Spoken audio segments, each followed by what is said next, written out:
James Cameron's Avatar came out in 2009 and was previously the #1 highest grossing film of all time. And now it is second only to Avengers Endgame, which was basically a movie that had 22 feature film length trailers leading up to it and hyping it up.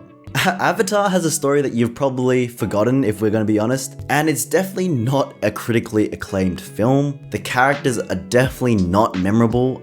Before making this video, I definitely did not remember any names of any characters that existed in this Avatar universe. The cast included Sigourney Weaver, who was a very established actress, but filling out the rest of the cast, there wasn't any other really big names that really were box office draws. The main character, the protagonist, was played by Sam Worthington, a fellow Aussie, making his American film debut, paired alongside Zoe Saldana in her breakout role. So with a movie this underwhelming, how on earth did it make that much money? Hey guys, Henry here, and today we're going to be diving into the movie Avatar and discussing the 3 main reasons why I think it raked in all of that cash. The first being the hype, second being the movie itself, and the third being the context around the film. So the first section is the hype, and let's look at James Cameron, the man himself. His name alone carries a lot of weight. He's considered a visionary and a pioneer, and is always at the forefront of new cinematic technology. Looking at his film The Abyss in 1989, it won the Academy Award for Best Visual Effects, essentially for the CGI that brought this to life. And of course, the fact that 40% of principal photography took place underwater, and the world's largest freshwater filtered tank at the time was constructed for the film. And then we also have Terminator 2 in 1991, where he created that liquid metal Terminator. And over the years, he's developed a cult following and a reputation by making box office hits and what now are considered classics. He wrote and directed Aliens, Terminator 2, Judgment Day, True Lies, and of course Titanic in 1997, which previously reigned as the highest grossing film of all time until Avatar. And it's clear that Cameron understands his reputation and knows how to leverage not making any films because he's busy developing movies over the course of multiple years, so that when he makes one, everyone just goes crazy and gets hyped up about it. Now let's look at the film's marketing. They had one goal with the marketing, and that was to sell the fact that Avatar was gonna be epic and event viewing. Looking at the trailers, they definitely focused on the fact that it was a James Cameron film and a movie that he'd been working on for 14 years. It made it seem like he literally was grinding day and night for 14 years to bring this movie to the big screen, when in reality, he just had the idea in the 90s, but he realized he didn't have the technology to make the movie, so he had to wait. And the trailer included a lot of eye candy that really pushed the idea of entering into the world of Pandora, selling this grand idea of escapism. And when it became the #1 grossing movie of all time, they also included this in the marketing material, further creating that intrigue amongst people that hadn't yet seen it, and making them want to go and watch it to find out what all the fuss was about. And then we have the technology, and this includes the 3D and motion capture. Okay, Avatar definitely wasn't the first movie to sell people on 3D, but it was because of Cameron's involvement. They sold it as like the first legitimate 3D movie, a movie that was filmed to be watched in 3D, and if you watched it in 2D, you weren't actually watching it the way that James Cameron envisioned himself. And this, paired with the other visual effects, including the motion capture, just created something that at the time no one had ever seen before. I remember being a kid and going to see this at IMAX, and it was an experience. It was like one of those virtual rides at Disneyland. And obviously now we know 3D flopped majorly, but back then it was gonna be the new wave. It was the promise of a cinematic revolution, and people just wanted to be there for the beginning of that, and they didn't want to miss out. It was basically just FOMO.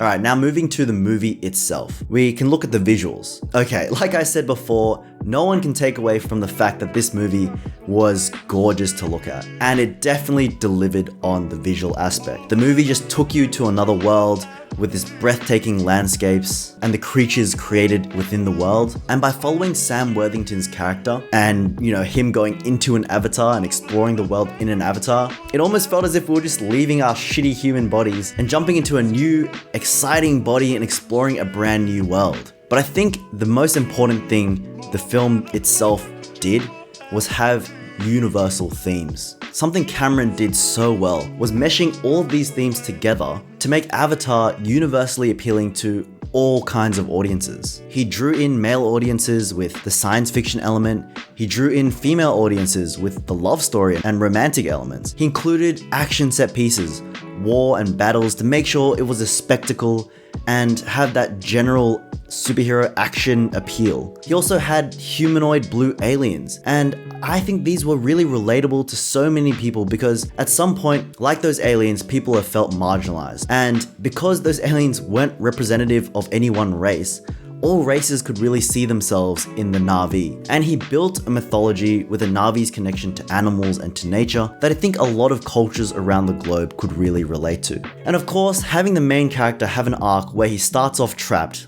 He's literally in a wheelchair trapped, but by the end of the film, he's freed himself of his weak human body and wholly embraces being a blue alien. And going into an avatar, come on, I mean, everyone wished that this was real and you could transport your mind into another being and go running and flying through an alien forest that you've never explored before. The whole movie just transported us to an incredible world, and it towed the line between fantasy and reality and included so many details that made it feel so real and relatable, and was able to connect to something deep within our cultural memory and how our modern society has destroyed the environment on our planet and the need to find a new way to live if we want to embrace nature. And there were reports of people in the months after the movie had come out saying that they were genuinely depressed because they couldn't actually go to Pandora. Pandora wasn't real, and that's how deep Cameron got into our brains. People are literally depressed because they couldn't go to the world he built. And now looking at the context, and by context I mean what was happening in 2009 and what was happening around this film. The first thing I want to touch on is the ticket prices,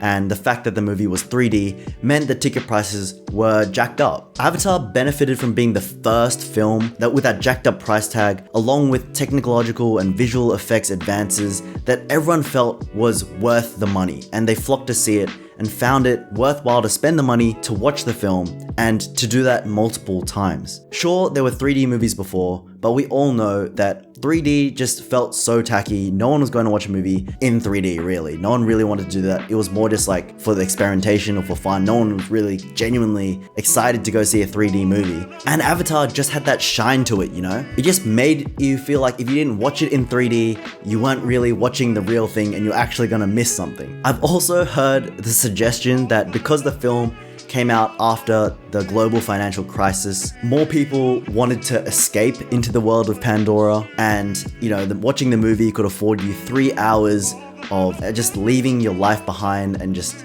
embracing something else. And I can sort of see how this logic works, but to be honest, I feel like if people were hard-strapped for cash, this could have easily had the complete opposite effect and kept people at home wanting to save the money instead of spending it to go watch a 3D movie. And then I think we get to a really important point. The releases around Avatar. A lot of them were pretty weak. Avatar was released in December 2009 and it was running in theaters for 8 months without any new film even threatening to knock it off the top spot. We had Tooth Fairy, a movie starring Dwayne Johnson before he got uber famous. We had Paranormal Activity, which definitely was some counter programming, and honestly it did so well for its budget, but obviously no contest for the mainstream viewership. Then we had Alvin and the Chipmunks, Sherlock Holmes, Book of Eli, Spy Next Door, Percy Jackson, Alice in Wonderland, and then How to Train Your Dragon in March 2010. So none of these movies had nearly the spectacle that Avatar was, and Avatar just sat atop the box office for so